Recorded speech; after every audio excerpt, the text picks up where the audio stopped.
মানে ছাত্র হওয়ার জন্য আমার কাছে বিজ্ঞানের বই ভরে, ভরে রয়েছে। আজকে আমি আপনাদেরকে এক গাদা বিজ্ঞানের বই দেখাবো, যা কিনা আমার নিজের সংগ্রহে রয়েছে এবং আমি খুব পছন্দ করি এই বইগুলো এবং জানাবো যে এই বইগুলো কাদের পড়া উচিত, বিশেষত এই বইগুলো পড়ার জন্য আপনাদের বিজ্ঞানের ছাত্র হওয়া দরকার কিনা বা বিজ্ঞানের ছাত্র যদি নাও হন তাহলেও কোন বইগুলো পড়তে পারবেন, ইত্যাদি যাবতীয় বিষয় আমি আপনাদের আজকে এই একটা ভিডিওতে দেব। দেখতে পাচ্ছেন কত বিজ্ঞানের বই আছে। দেখুন কত বিজ্ঞানের বই। তাহলে চলুন শুরু করা যাক। সালের কথা। তখন চন্দ্রাভিযান শুরু হচ্ছিল এবং চন্দ্রাভিযান হওয়ার জন্যে তখন আমার বিজ্ঞানের প্রতি বিশেষত মহাকাশের প্রতি একটা আগ্রহ বৃদ্ধি পেয়েছিল এবং তখন আমি একগুচ্ছ বই কিনে নিয়েছিলাম। আমার এখনো মনে আছে তখন সে সমস্ত ইউটিউব চ্যানেল আমি ফলো করেছিলাম। এখন অবশ্য দেখি না। কিন্তু অনেক ইউটিউব চ্যানেল ফলো করেছিলাম। সায়েন্টিফিক মাইন্ড, বিজ্ঞান টিভি ইন্ডিয়া এবং প্রচুর বিজ্ঞানের বই, মহাকাশের বই তখন আমি কিনেছিলাম এবং তখন আমি সবে কেমিস্ট্রি অনার্স দিচ্ছিলাম। বিজ্ঞানের প্রতি একটা ভালোবাসা ছিলই। কিন্তু মহাকাশের প্রতি যেন একটা আলাদা ভালোবাসা বৃদ্ধি পেয়েছিল। তাই আমি আজকে আমার সংগ্রহে থাকা বিশেষ কিছু বিজ্ঞানের বই নিয়ে একটা রিভিউ ভিডিও করব। কিন্তু তার আগে দেখতে পাচ্ছেন এটা প্যাকেজিং এর মলাট দেয়া আছে। তাই প্যাকেজিং এর মলাটটা খুলে নিই, নাহলে তো আর রিভিউ করতে পারব না। তাই প্যাকেজিং এর মলাটগুলো খুলে নিই। এই প্যাকেজিং এর মলাট নিয়ে আমি একটা ডিটেইল ভিডিও বানিয়েছি যে কিভাবে এই প্যাকেজিং এর মলাট দিয়ে আপনারা বইকে অনেক দীর্ঘদিন যত্নে রাখতে পারবেন। তো যদি আপনারা সেই ভিডিওটা না দেখে থাকেন তাহলে আমার চ্যানেলে অবশ্যই সেই ভিডিওটা আছে দেখতে পারবেন। অথবা আমি এর ডেসক্রিপশনে লিঙ্কটা তো আবার দিয়ে দিচ্ছি। দেখুন প্যাকেজিং এর মলাট দেয়া রয়েছে। যাই হোক প্যাকেজিংটা খুলে নিই। ১ম এই যে বইটার নাম না করে পাচ্ছি না সেটার নাম হচ্ছে 'মহাবিশ্বের মহাবিস্ময়' এবং এই বইটা এত ভালো বই যেখানে মহাবিশ্বের যত বিষয় আছে সেই বিষয়গুলো বেশ ডিটেইলি আলোচনা করা হয়েছে এবং আমার মনে আছে এই বইটা কেনার জন্য কেবল এই বইটা কেনার জন্য আমি কল্যাণী বইমেলা অব্দি ছুটে গিয়েছিলাম। কারণ আমি যেখানে বইমেলায় আমি আমার যে শহরে যে বইমেলা সেখানে এই বইটার ২য় খণ্ড আমি কিনে পেয়েছিলাম।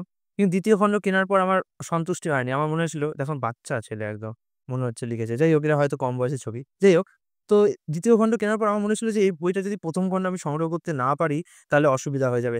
তাই আমি এই বইটা কেনার জন্য স্পেশালি কল্যাণী বইমেলায় গিয়েছিলাম। ১ ঘন্টা অপেক্ষা করেছিলাম কারণ বইমেলা স্টার্টও হয়নি তখন এবং তারপরে যখন বইমেলা ১ম খুলল বিকেল ৫ টার সময় আমার তো প্রচন্ড আনন্দ হয়েছিল এবং আমি বইটা তখন সংগ্রহ করেছিলাম এবং এই বইটাতে অনেক ডিটেইল আছে। সত্যি কথা বলতে কি যদি যদি আপনারা একটু সাহিত্যের স্টুডেন্ট হন, তাহলে হয়তো এই বইটা অতটা আপনাদের ভালো লাগবে না। কারণ এই বইটাতে বেশ কি বলবো বিজ্ঞানের বিষয়ে অনেক জটিলভাবে আলোচনা করা হয়েছে এবং তার থেকে বড় কথা প্রচুর মানে পাতার পর পাতা বিভিন্ন রকমের টিকা, তারপরে নানা রকমের ব্যাখ্যা অনেক কিছু রয়েছে। আর ছবি দিয়ে তো ভরপুর রয়েছে বইটাতে। প্রচুর ছবি রয়েছে, প্রচুর ছবি রয়েছে। আমি বইটা নিয়ে আবার একটা ডিটেইল রিভিউ আপনাদের করব। কিন্তু যদি আপনারা মহাবিশ্বের ব্যাপারে জানতে চান, তাহলে বাংলাতে এই থেকে ভালো বই এখনো অব্দি আমি পাইনি। যদি পরে পাই তো বলে দেব। কিন্তু অবশ্যই মহাবিশ্বের মহাবিস্ময় দিয়ে শুরু করুন। এটা অত্যন্ত ভালো বই। এটার ২ টো খণ্ড আছে। এটার ১ম খণ্ড দেখাচ্ছি, এবার ২য় খণ্ডটা আনছি। এই হচ্ছে এটার ২য় খণ্ড এবং ১ম খণ্ডের দাঁড়ান সূচিপত্রটা দেখাচ্ছি। ১ম খণ্ডটা শেষ হচ্ছে কোথা থেকে? দাঁড়ান। অনেক কিছু আছে নিবেদন। আচ্ছা, চাঁদ অব্দি রয়েছে। তার মানে এখানে শুক্রের পর থেকে রয়েছে।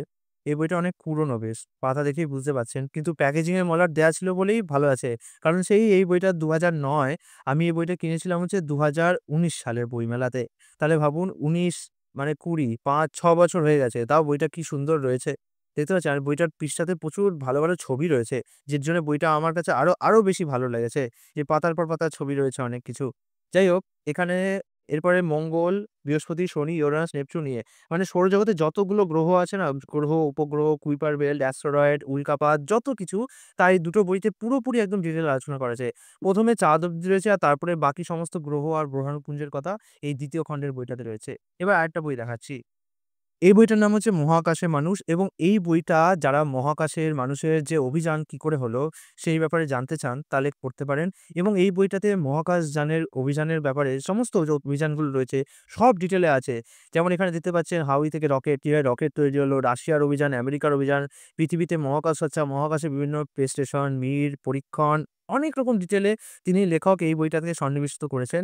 তো যাদের মহাকাশ অভিযান নিয়ে বেশ আগ্রহ আছে যে কিভাবে মহাকাশ যাত্রা শুরু হলো, কিভাবে মানুষ মহাকাশে গেল, এই বইটা তারা অবশ্যই পড়তে পারেন। এটা বেশি দাম না, এখন হয়তো দাম বাড়তে পারে। আমি যখন এটা ২০১৯ সালে কিনেছিলাম, এখানে যা বই দেখছেন সবই ২০১৯ সালে কেনা। কিছু, কিছু বই হয়তো পরে কিনেছিলাম। কিন্তু এই বইটা তখন ৳২৫০ দাম ছিল। জানি না এখন এই বইটার দাম কত হয়েছে। কিন্তু এই বইটা তারা পড়তে পারেন যারা মহাকাশের ব্যাপারে নিয়ে জানতে চান যে কি করে মহাকাশ অভিযান, বিশেষত চন্দ্রাভিযান শুরু হয়েছিল তার আগের প্রেক্ষাভূমি, পটভূমি কি ছিল। ঠিক আছে? এরপরে যারা একটুখানি ম্যাচিউর কিন্তু মানুষ জানতে চান যে বিজ্ঞানের আনন্দময় জিনিসগুলো কি? আমার মনে হয় প্রতিজ্ঞ মানে এই লেখকটা এত সুন্দরভাবে বিজ্ঞানের বিষয়গুলো লেখে না, যে কি বলবো? প্রতিজ্ঞর প্রত্যেকটা বিজ্ঞান বিষয়ে প্রবন্ধ পেলে না আমি পড়তে থাকি আনন্দ সহকারে। কারণ প্রতিজ্ঞ তিনি নিজেও অনেক বছর বিজ্ঞান বিষয়ে সম্পাদনা করেছেন। তিনি জানেন যে কিভাবে মানুষকে আনন্দ দিতে হয় এবং আমি সত্যি কথা বলতে কি প্রতিজ্ঞ যে বিজ্ঞানের প্রবন্ধগুলো লেখে, মনেই হয় না যে তিনি কোনো বিজ্ঞানের প্রবন্ধ লিখছেন।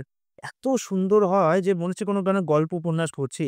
অথচ তার মধ্যে বিজ্ঞানের ভাবনাগুলো থাকে এবং তিনি খুব জটিল তত্ত্বগুলোকে খুব সহজভাবে বোঝানোর চেষ্টা করে। তো প্রতিজ্ঞ তিনি এখনো লিখছেন।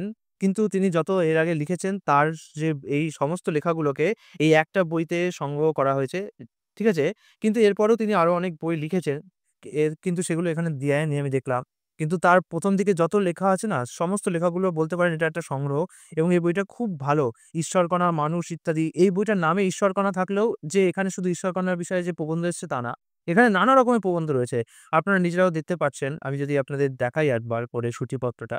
দেখুন এখানে কত রকমের প্রবন্ধ তিনি এখানে সংগ্রহ করেছেন এবং আমি সত্যি কথা বলছি কি, আপনি প্রতিজ্ঞর বই পড়ুন। আপনার বিজ্ঞানের বিষয়ে একটা আগ্রহ বৃদ্ধি পাবে। খুব ভালোভাবে তিনি ব্যাখ্যা করেন। খুব জটিল তত্ত্বে যান না। খুব সুন্দরভাবে ব্যাখ্যা করেন। তবে হ্যাঁ, যারা একটু বড় আছেন তারা পড়বেন। আর বিজ্ঞান ফিল্ডে অবশ্যই থাকতে হবে। এমন না যে আপনি আর্টস নিয়ে পড়ছেন আর এটা পড়লে বুঝতে পারবেন। আপনাকে বিজ্ঞান বিষয়ে কিছু বেসিক ধারণা তো অবশ্যই লাগবে। ঠিক আছে? এরপরে যে বইটা আনছি সেটা একটা স্টিফেন হকিং এর জীবনের ব্যাপারে। যদিও স্টিফেন হকিং ২০১৮ সালে মারা গিয়েছিল। কিন্তু আমার তখন আর অতটা ভালো লাগেনি তার জিনিস মানে জীবন কাহিনী পড়তে। তাই আমি ২০১৯ সালে যখন একবারে বই কিনছিলাম তখন এই বইটা দেখেছিলাম বইমেলায়। তো আমি ভাবলাম কিনেই নিই। এবং এই বইটা ২০১৮ সালেই প্রকাশিত হয়েছিল। খুব সম্ভবত স্টিফেন হকিং যখন মারা গেছে তার পরপরই। ঠিক আছে? এবং এই বইটাতে স্টিফেন হকিং এর জীবনের ব্যাপারে রয়েছে, স্টিফেন হকিং এর ব্যাপারে অনেক কিছু রয়েছে। ঠিক আছে? যারা স্টিফেন হকিং এর ব্যাপারে জানতে চান তারা এই বইটা পড়বেন। কারণ এখানে স্টিফেন হকিং এর বায়োগ্রাফি ছোট বেশ মানে কি বলবো?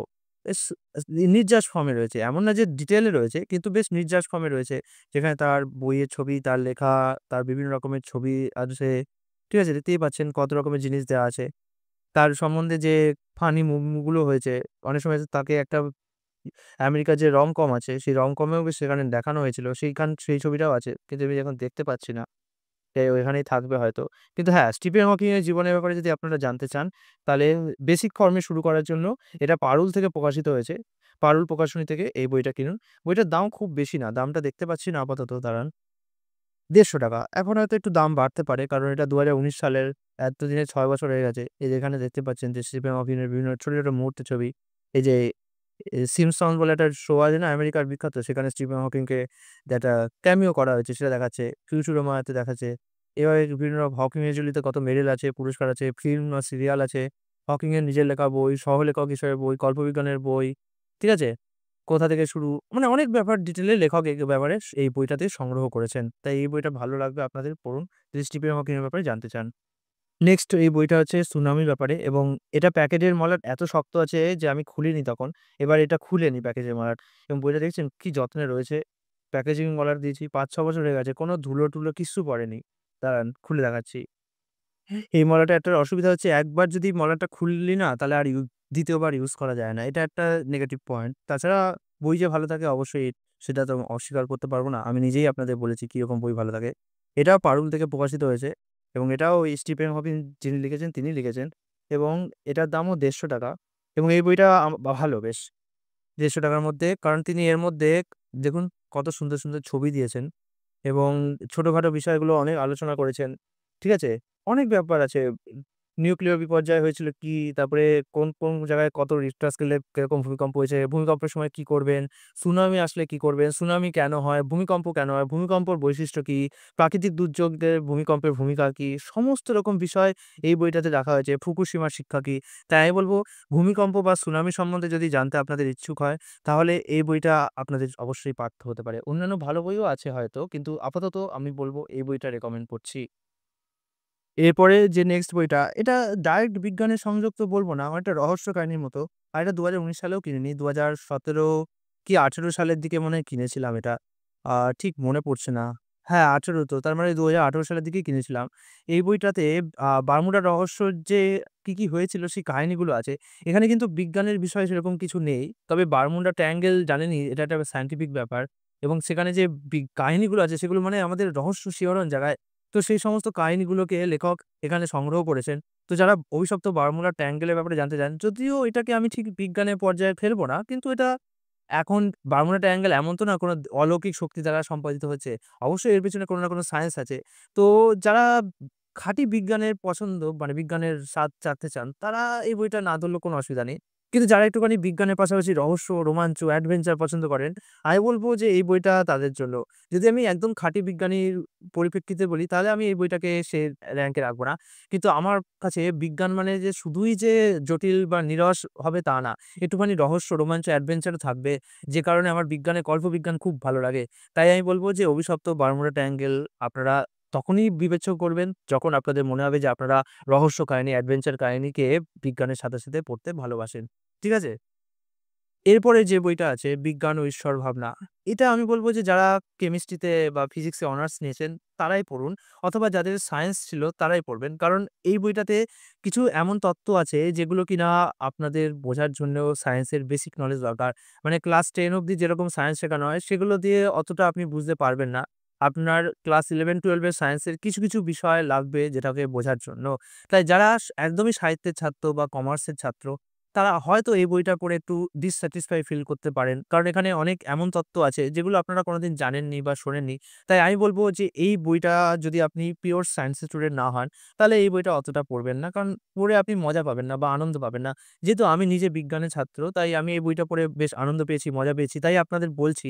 কিন্তু আপনি যদি সাহিত্যের ছাত্র হন, তাহলে এই বইটা কিন্তু আপনাদেরকে বেশ জটিলতা ফেলে দেবে এবং কখনো আপনার মনে হবে যে জিনিসটা খুব বোরিং। কিন্তু অ্যাকচুয়ালি এটা বোরিং না, খুব মজাদার। কিন্তু সায়েন্সের দৃষ্টিকোণ লাগবে এই বইটাকে বোঝার জন্য। এটা হচ্ছে 'বিজ্ঞান ও ঈশ্বর ভাবনা', যেখানে বিজ্ঞান আর ঈশ্বর কিভাবে যুক্ত রয়েছে সেগুলোকে তিনি লেখক ব্যাখ্যা করেছেন এবং খুব সুন্দরভাবে তিনি ব্যাখ্যা করেছেন। ঠিক আছে? এরপরের যে নেক্সট বইটা আমি দিচ্ছি সেটা হচ্ছে জগদীশচন্দ্র বসুর 'আবিষ্কার', এবং এই বইটা পারুল থেকে প্রকাশিত হয়েছে। হ্যাঁ, পারুল থেকে। পারুল কিন্তু খুব ভালো বিজ্ঞানের বই বের করেছে অন্যান্য পাবলিকেশনের তুলনায়। তাই পারুলের বই অবশ্যই দেখবেন। এই বইটার দামও ৳১৫০ এবং এই বইটাতে জগদীশচন্দ্র বসুর যে আবিষ্কার উদ্ভিদের ব্যাপারে সেই সমস্ত জিনিস লেখা আছে। এই বইটাও পড়ার জন্য আপনাদের 11-12 এর বায়োলজি জ্ঞান তো দরকারই আছে। কারণ এখানেও এমন অনেক বিষয় ব্যাখ্যা করা হয়েছে যা কিনা ক্লাস 10 এর যে বিজ্ঞানের নরমাল যে জ্ঞান থাকে সেটা দিয়ে অতটা বুঝতে হয়তো আপনি পারবেন না। 11-12 এর জ্ঞান একটুখানি দরকার। কিন্তু তবুও আমি বলব যে এমন না যে আপনার এই বইটা আপনার যদি 11-12 এর জ্ঞান না থাকে আপনি পড়ে মজা পাবেন না। কারণ জগদীশচন্দ্র বসুর আমি দেখেছি লেখার একটা বৈশিষ্ট্য ছিল, তিনি বিজ্ঞানের বিষয়কে খুব জটিলভাবে না ভেবে সহজভাবে বোঝাতে পারেন। যদিও কোনো জায়গায় কিছু টার্মস আছে যেগুলো কিনা বিজ্ঞানের জ্ঞান না থাকলে বোঝানো সম্ভব না। সে কি করে স্বাভাবিকভাবে। কিন্তু তবুও তুলনামূলকভাবে তিনি খুব সহজভাবে আমাদেরকে বিজ্ঞান বোঝানোর চেষ্টা করেছেন। এই গুণটা আমি প্রফুল্লচন্দ্র ঘোষের মধ্যেও দেখেছি এবং এই গুণটা আমি প্রতীক গুহর মধ্যেও দেখেছি। তারা খুব সুন্দরভাবে বিজ্ঞানের বিষয়গুলোকে আমাদের বোঝানোর চেষ্টা করেছে। তো জগদীশচন্দ্র বসু কিভাবে উদ্ভিদের প্রাণ আবিষ্কার করেছেন সেই রহস্য বা জ্ঞান যদি জানতে চান, তাহলে অবশ্যই বিজ্ঞানের ছাত্র জগদীশচন্দ্র বসুর আবিষ্কার, জগদানন্দ রায়ের লেখা এই বইটা আপনারা পড়ুন। খুব ভালো একটা বই জগদীশচন্দ্র বসুর আবিষ্কারের বিষয়ে। এরপরে যে নেক্সট বইটা আনছি সেটা ডক্টর মণি ভৌমিকের লেখা। তিনি বাঙালি বিজ্ঞানী এবং তিনি এই বইটা লিখেছেন যে মহাজাগতিক জিনিস আমাদের জীবনে কিভাবে প্রভাব ফেলে। এই বিশ্বজীবনী গ্রন্থটা খুব মানে ভালো, যেখানে কিনা বিশ্বের যে বিভিন্ন রকমের গুরুত্বপূর্ণ মহাকাশের ব্যাখ্যা আছে, সুপারনোভা, তারপরে স্পেসের অনেক রকম নেবুলা, নীহারিকা ইত্যাদি বিষয়গুলোকে তিনি ভালোভাবে প্রাঞ্জলভাবে ব্যাখ্যা করেছেন এবং এই বইটা পড়ার জন্য আপনাদের 11-12 এর জ্ঞান যে দরকার এমনটা বাধ্যতামূলক না। তবে হ্যাঁ, মহাকাশ বিষয়ে বেসিক কিছু নলেজ দরকার। যেমন নীহারিকা কি, তারপরে নেবুলা কি, একই মনে হয়। যাই হোক। তারপরে হচ্ছে সুপারনোভা কি, ব্লাক হোল কি, এই সমস্ত বেসিক জ্ঞান তো অবশ্যই দরকার, নাহলে আপনারা বুঝতে পারবেন না। কিন্তু তবুও 11-12 এর জ্ঞান অতটা দরকার নেই। বইটা পড়ে আপনারা মজা পাবেন। আর লেখক মাঝে নিজেও ব্যাখ্যা করেছেন জিনিসগুলো। তাই এমন না যে খুব কঠিন হবে। আর তাছাড়া আজকাল ChatGPT এসে গেছে, Gemini এসে গেছে। আপনারা যদি কোন জায়গায় অসুবিধা হয় তাহলে সেখানে জিজ্ঞেস করেও জিনিসটা জেনে নিতে পারবেন। এখন তো অনেক সুবিধা। আমাদের সময় এত সুবিধা ছিল না। যখন আমি ২০১৮ সালে দুর্গাপুজোর অষ্টমীর দিন এই বইটা পড়ছিলাম, তখন এই বইটা পড়ার সময় আমার একটু হোঁচট খেতে হয়েছিল মাঝে। কারণ তখন তো আর এরকম YouTube এ অত মানে YouTube অতটা বিখ্যাত হয়নি বা অতটা এর ব্যাপ্তি হয়নি। অত কনটেন্ট ক্রিয়েটর ও ছিল না। আর Gemini বা ChatGPT তখন ছিলই না। সুতরাং খুব অসুবিধা হয়েছিল এই বইটা পড়ার জন্যে। কিছু নোট নিয়েছিলাম। কিন্তু তবুও মজা পেয়েছি। কারণ এমন না যে খুব কঠিনভাবে তিনি ব্যাখ্যা করেছেন। বেশ সোজাভাবে তিনি এই বইটাকে আমাদের জন্য উপস্থাপন করেছেন। কিন্তু এই বইটা পড়ার জন্যে আপনাদের অবশ্যই দরকার হবে হচ্ছে বিজ্ঞানের নলেজ।